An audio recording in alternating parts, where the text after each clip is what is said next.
চলো ফ্রেন্ড, সুস্বাদু এই আমুদি মাছ ভাজা কিভাবে বানাবে দেখে নাও। মাছগুলোকে নুন হলুদ মাখিয়ে রাখার পর যে জল বেরোবে জলটাকে ফেলে দেবো। তারপরে এর মধ্যে কিছু গুঁড়ো মশলা দিয়ে দেবো। হলুদ গুঁড়ো দিয়ে দিলাম, জিরের গুঁড়ো, এর সাথে দিয়ে দিলাম ধনের গুঁড়ো আর দিলাম লঙ্কার গুঁড়ো।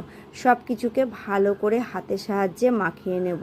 তারপরে এই মাছগুলোকে 5 থেকে 10 মিনিটের জন্য রেস্টে দিয়ে দেবো। কড়াইয়ে সর্ষের তেল গরম করে নেব। বেশ সাদা হয়ে গেলে পরে মাছগুলোকে দিয়ে দেবো তেলে।